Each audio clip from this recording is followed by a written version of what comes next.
Darling, I've been terminated from my position, I whispered, my voice shaking as I entered our Nashville home. I witnessed Marcus's expression shift from casual disinterest to something far more sinister. The statement lingered between us, like toxic smoke, and I observed his thoughts spinning behind those icy blue eyes I once found captivating. "What did you just say?" he barked, slamming his phone onto the marble counter with a harsh clatter. "Charlotte, please tell me this is some kind of joke. I am Charlotte Hayes, 35 years old. For nearly a decade, I've served as senior marketing director at Northrise Apparel, one of Nashville's most elite fashion enterprises. My career provided far more than financial security. It delivered exclusive industry galas, networking opportunities with celebrities, and relationships that unlocked doors across the city. Marcus had always relished accompanying me to these functions, enchanting clients and forming connections that mysteriously benefited his faltering consulting venture. However,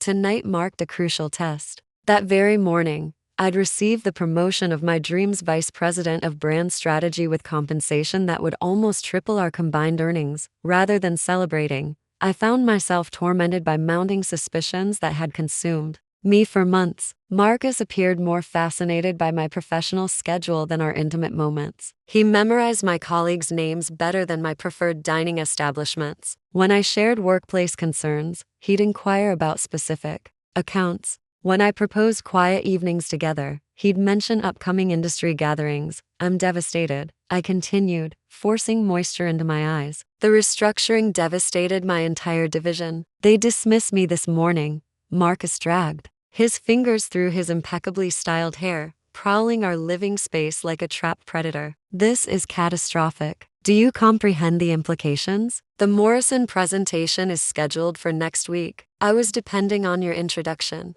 to their marketing executives." Never once did he inquire about my well-being. Never once did he extend comfort or support. Instead, his immediate concern centered on his business prospects. My heart plummeted as I realized my darkest suspicions were materializing. "Marcus, I assumed you'd show more concern for my welfare than your networking possibilities," I said, softly.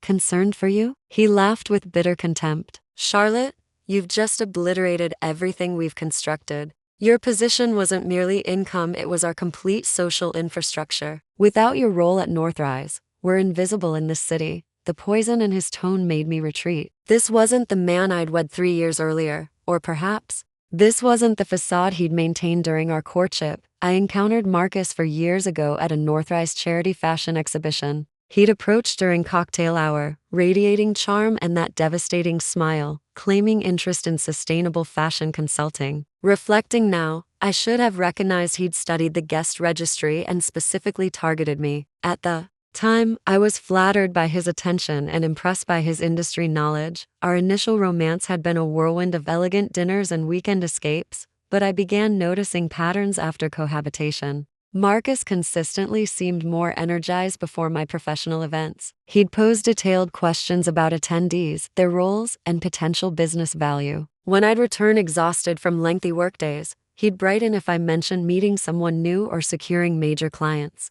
"You're being melodramatic," Marcus continued, still pacing. "You understand how diligently I've worked to cultivate industry relationships. Your connections were meant to establish my consulting firm. Now, what explanation do I provide potential clients? Perhaps you could discuss your actual credentials and expertise," I suggested, my voice sharper than intended, his expression contorted with rage. "Don't pretend you don't understand business operations, Charlotte. Success depends on relationships, and you were my gateway. Without your position, we're just another couple struggling in Nashville." I contemplated all the occasions he'd encouraged attendance at networking events I'd preferred avoiding. How he'd rehearsed business conversations in our bathroom mirror before parties. How he'd always positioned himself strategically near influential figures at industry functions. The warning signs had existed, but I'd been too trusting to recognize them clearly. "I've been financially supporting both of us for 2 years while you've been developing your brand," I reminded him. "Perhaps it's time you actually generated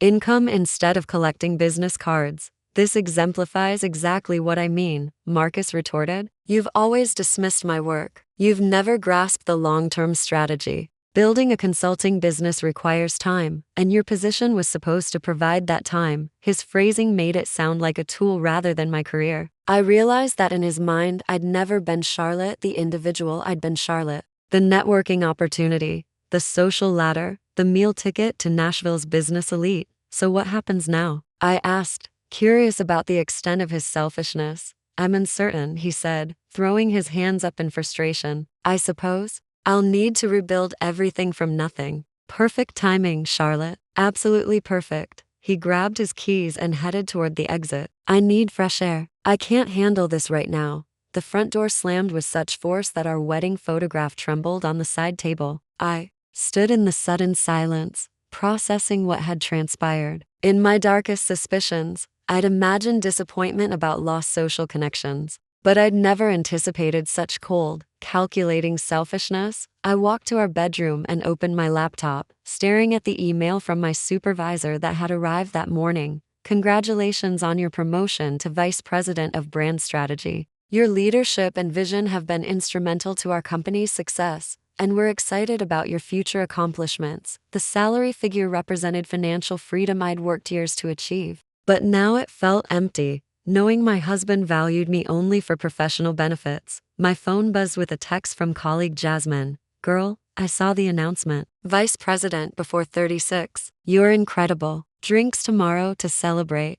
I stared at the message, realizing I couldn't share my joy with the person who should be my closest partner. Instead, Marcus was somewhere, probably contacting his sister Vanessa to complain about his worthless wife who'd just lost her value. I recalled our wedding day when he'd promised to love me for richer or poorer, in good times and bad. Those words felt like cruel mockery now. He'd loved my corporate credit card, my industry connections, and my ability to secure exclusive event invitations. Without those elements, I was apparently just an obstacle to his ambitions. The apartment felt different, like I was seeing it clearly for the first time. The expensive furniture purchased with my bonuses, the art acquired at charity auctions I'd secured invitations for, the designer clothes in his closet worn to my work events. Everything had been funded by my success, yet he acted like I owed him more. I prepared tea and sat on our balcony, gazing at the Nashville skyline. The city lights sparkled below, representing thousands of dreams and ambitions. I'd worked incredibly hard to build my career, earn respect in a competitive industry, and create a life of pride. Yet somehow,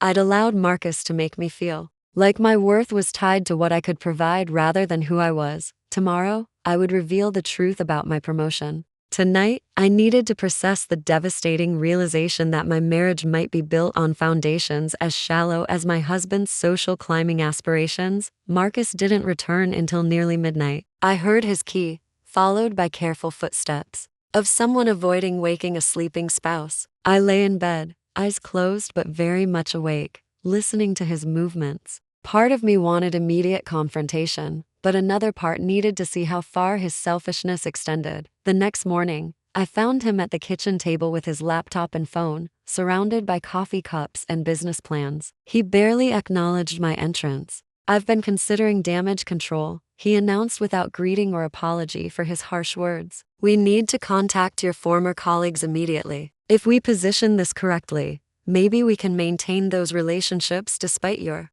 lost official position. I stared at him, amazed by his audacity. Marcus, I lost my job yesterday. Shouldn't you be concerned about bill payments? Obviously I'm concerned about money, he said, though his tone suggested otherwise. But the real loss is strategic. Do you realize how long I invested in building rapport with Northrise executives? Now I'll need to start over with some other company's marketing department. Some other company? I asked. You mean where I might find new employment? Obviously you'll need something in the same industry, Marcus replied as if I were being deliberately obtuse. Preferably with a company having even better connections than Northrise. Maybe Draven Mart Capital has marketing openings. Their client base would be perfect for my consulting services. I watched him scrolling through job postings not for me, but researching companies that might benefit his networking goals. This wasn't a husband supporting his wife through difficulty. This was a business strategist recalculating his approach to achieving personal objectives. What if I wanted to try something completely different? I asked. Maybe leave marketing altogether and pursue something I'm passionate about. Marcus finally looked up, his expression incredulous. Charlotte,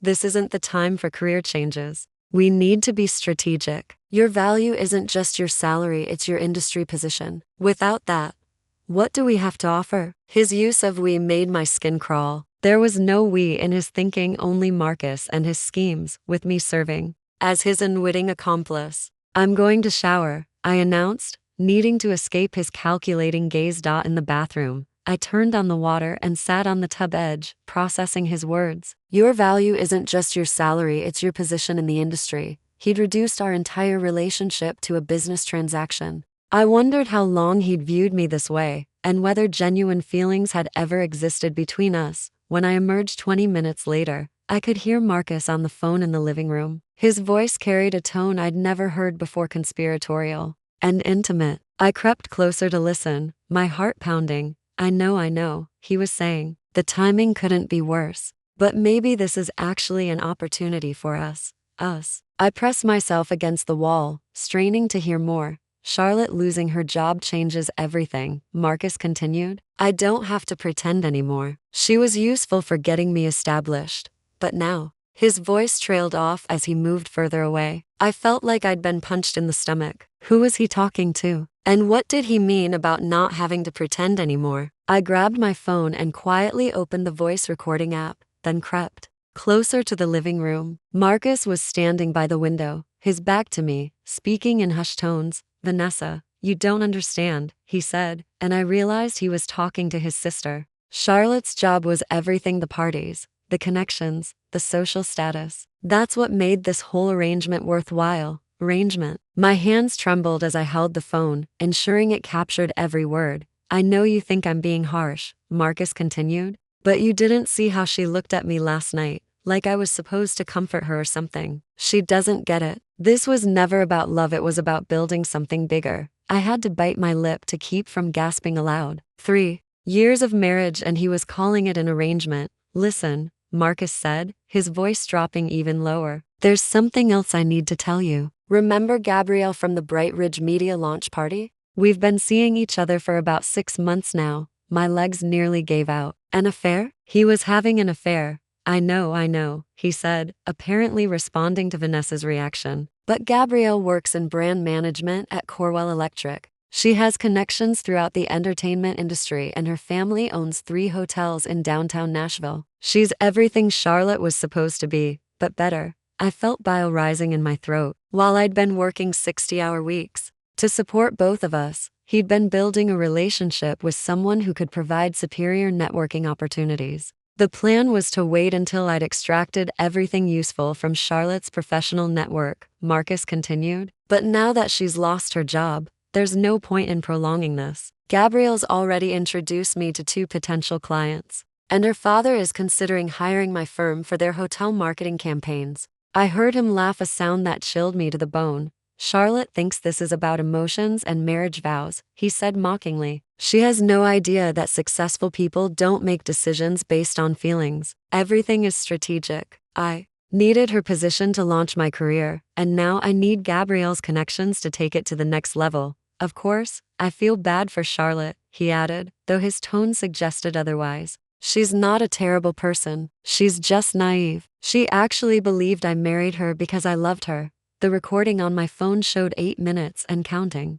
I had enough evidence to destroy him, but I kept listening, needing to understand the full scope of his betrayal. Gabrielle understands how business works, Marcus went on. She doesn't get emotional when I have to work late or attend industry events. She sees our relationship as a partnership where we both benefit professionally. It's so much more mature than whatever Charlotte thought we had. I heard footsteps approaching and quickly slipped back toward the bedroom, my heart hammering. Marcus appeared in the doorway moments later, his phone call apparently finished. Hey, he said with a casual smile, as if he hadn't just been planning my replacement. I was thinking we should start making a list of your professional contacts. We need to reach out before word spreads about your termination. I stared at him, this man I'd shared a bed with for 3 years, this stranger who'd been systematically planning to discard me once I'd served my purpose. He had no idea that I'd just recorded his confession or that everything he thought he knew about my situation was a lie. Sure, I managed to say. Let me just get my laptop. That afternoon, while Marcus was at what he claimed was a client meeting,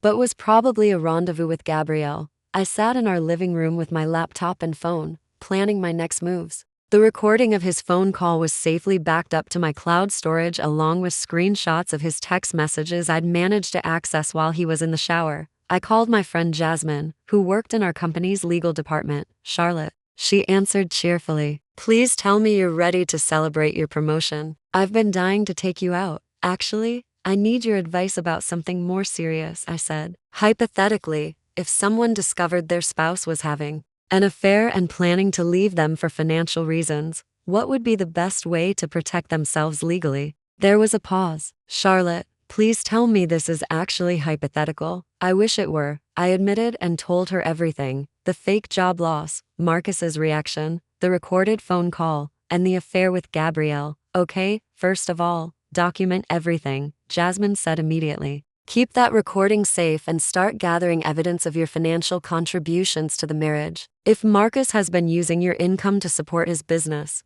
you'll want proof of that. What about the affair? I asked.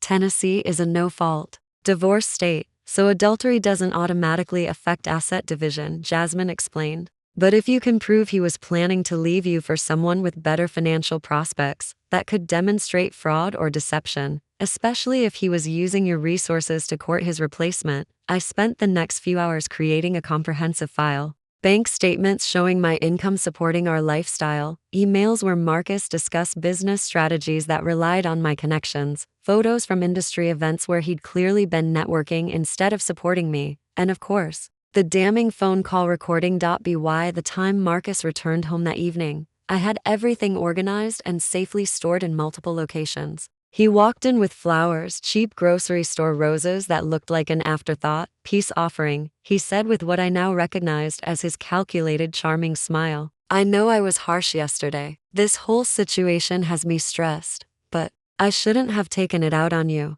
It's okay, I lied, accepting the flowers. I understand you're disappointed. I've been thinking, Marcus continued, settling onto the couch beside me. Maybe this is actually an opportunity. You could find something even better than Northrise. I've been researching companies that might be good fits for your skill set. I had to admire his commitment to the performance. Oh, what did you find? Well, there's Corwell Electric, he said, and I had to fight to keep my expression neutral. They're expanding their marketing department and they have incredible industry connections. The company president's daughter works there, and she's apparently very well connected in Nashville's business community.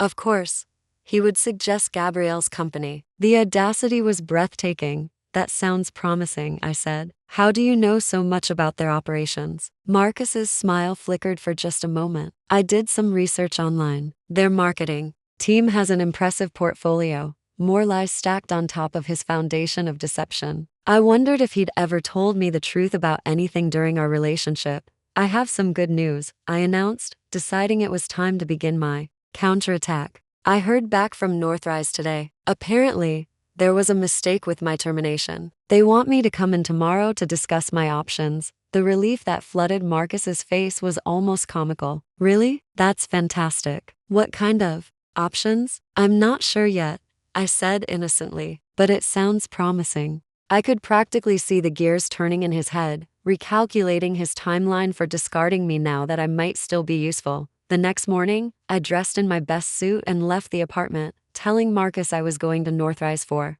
my meeting. Instead, I drove to Corwell Electric's downtown office building. It had taken me exactly 3 phone calls the night before to confirm that Gabrielle Wellington worked there as brand manager and that she was indeed the daughter of hotel mogul Charles Wellington. I parked across the street and waited. At 11:30 a.m., I saw Marcus's silver sedan pull into the parking garage. 20 minutes later, he emerged with a striking blonde woman wearing an expensive dress and carrying a designer handbag. They walked to a nearby cafe, their body language unmistakably intimate. I followed at a distance and positioned myself at a table where I could observe them clearly. They sat close together, her hand resting on his arm as he showed her something on his phone. When she laughed at whatever he was saying, she leaned in and kissed his cheek, a gesture that felt like a knife twisting in my chest. Not because I still loved him, But because of the sheer brazenness of his deception, I took several photos with my phone,